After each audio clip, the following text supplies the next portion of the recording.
Wellness Wheel Wednesday. Today I have with me Corby Furrow, and she is with Radiant Core Solutions. Radiant Core Solutions. And she practices a technique called Emotional Freedom Technique, EFT, and she's going to describe that right away. But it is pretty cool. If you haven't tried it, stick around. You want to hear about it because it is pretty neat. So if you don't have an opportunity to listen to the video now, just remember to save it so that you can watch it later. And if you have any questions for Corby or myself about her technique or chiropractic, then please do let us know. Write some comments and we'll be sure to get to them, and maybe we can answer some of your burning questions about EFT. And yeah, if you don't already like our pages, please do that. That's always helpful. And let's just talk about what we're going to talk about. So the Wellness Wheel exists because of the following reason. It is really primarily here to help the viewer as well as my patients find a way to manage the emotional environment. So that's a really deep packed sentence. So let's unpack that and find out exactly what I mean. So when people come to me when they have a pain or discomfort, it is often that many people will think that it's something that they've physically done. And certainly a motor vehicle accident, a fall down the stairs, or you picked something up and you felt that boom right there. Physical is a contributor. I'm not denying that. It certainly is a contributor. Like, yeah, motor vehicle accident, you're going to hurt. But maybe there's a little bit more to why the pain is recurrent or chronic, and why maybe we're unable to really get that healing that we crave, deserve, and are looking for.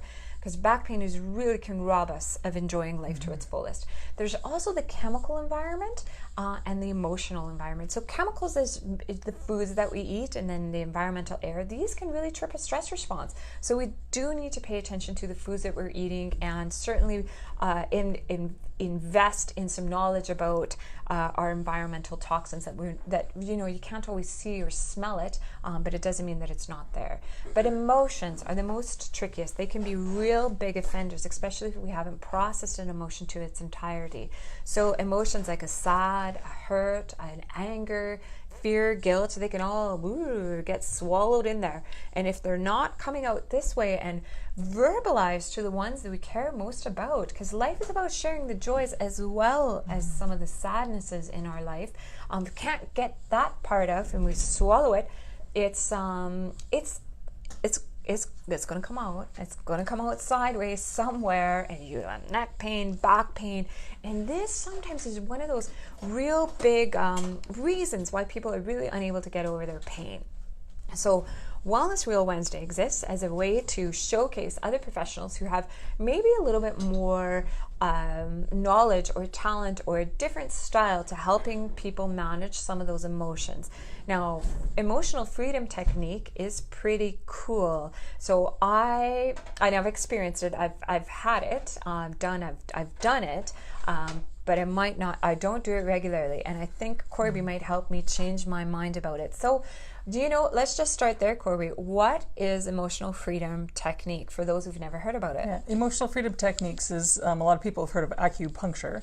So with emotional freedom techniques, it's actually pressure. But the beauty of it is we can do it ourselves. So we have this tool with us all the time.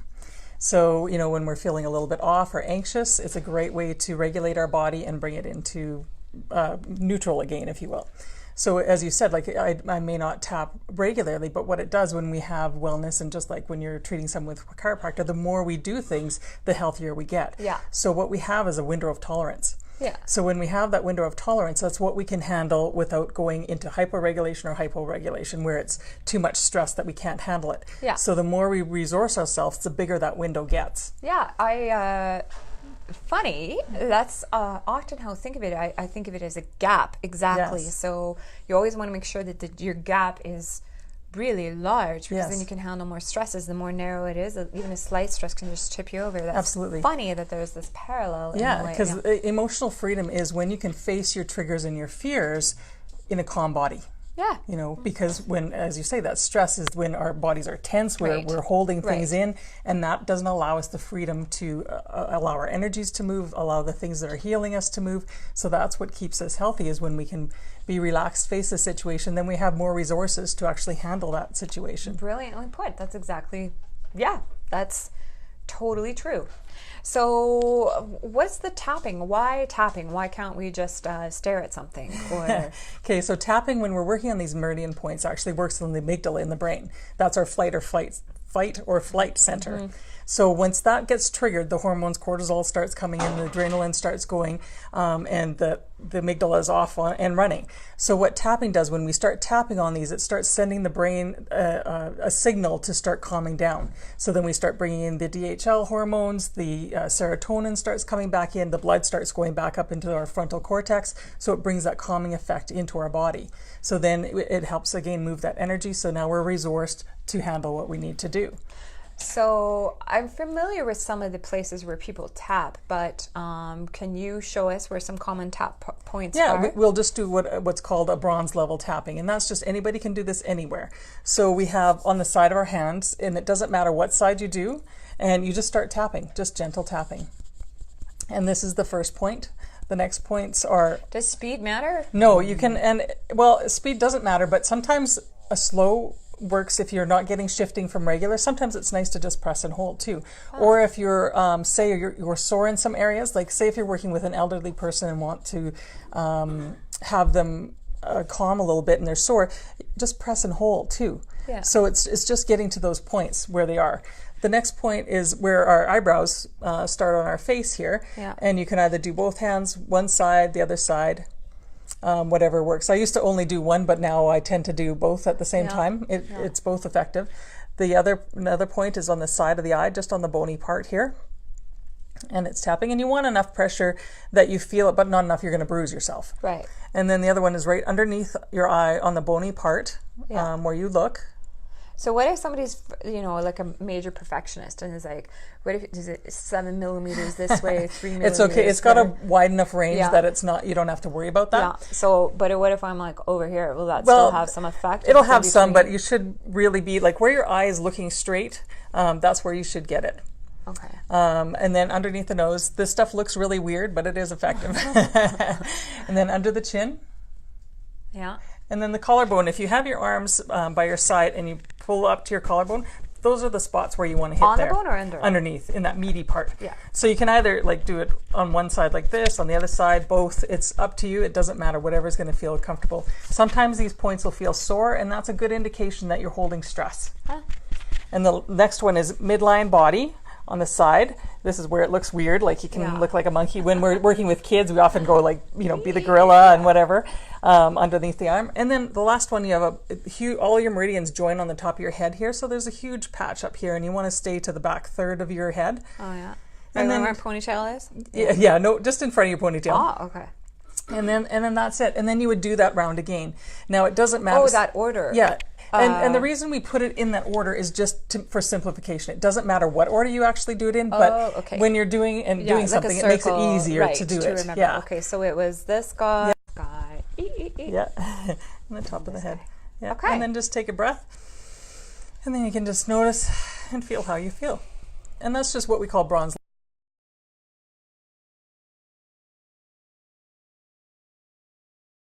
things, where I can write you out like even and we add words to it and saying even though I'm feeling stressed right now or have this pain right now, I acknowledge how I'm feeling, or this is what's happening. Right. And we do that 3 times. So what we're trying to get is in the moment here. In this present moment, this is the reality. Mm-hmm. And then we would tap on what we're feeling in that moment.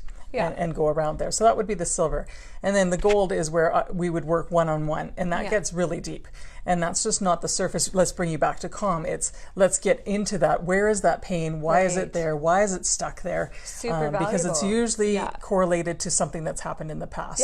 Yeah. Or there's like a fear a of, and it's like a secondary gain too, because if somebody's lived with chronic pain for a long time, how do I live without it? Right. Because, and that plays in us too. So it's getting down to the bottom of that and figuring out, what is the gains or the losses for us. Yeah, for sure. I can see that. It's kind of like a a pain cycle where you ultimately start to get some attention because you're in this pain. So it is a major loss of identity, what that would look like if you were pain-free. Even though people crave it, there's still a fear to lose it. Absolutely. I've had it for 20 years. Who am I with all this? Yeah.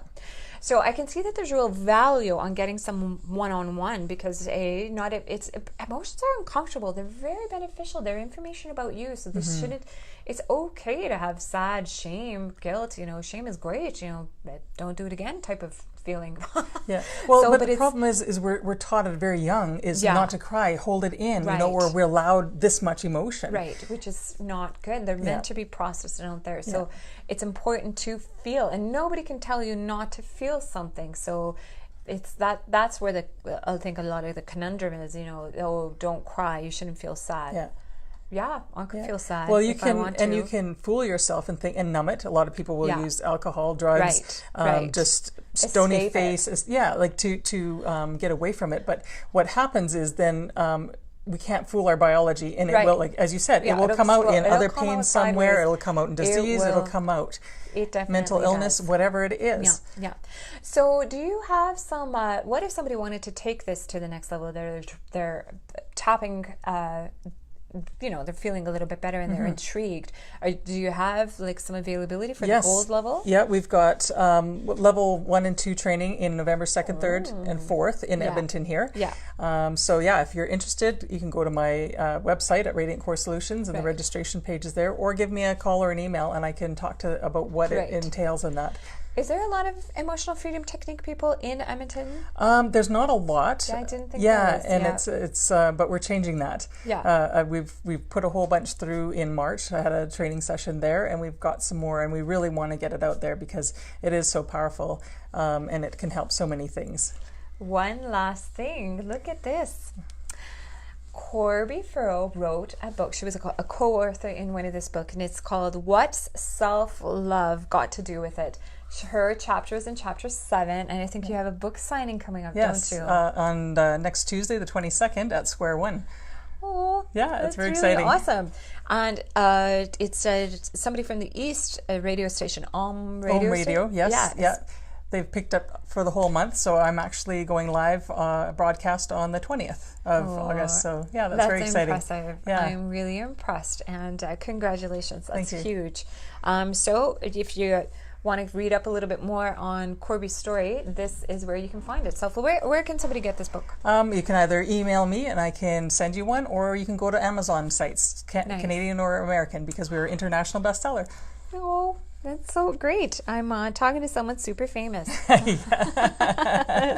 Awesome. Okay, well, if you have any questions for Corby, just as she said, look at her website, which is Radiant Core Solutions. You can certainly probably private message her and her Facebook page, or leave some comments for you there. And next week there is no Wellness Wheel Wednesday, but there will be Coach Corby. But there will be there will be a wellness wheel on the 29th, so stay tuned for that. Okay, awesome. So thank you so much for joining me here today, and we'll see you next time. Bye.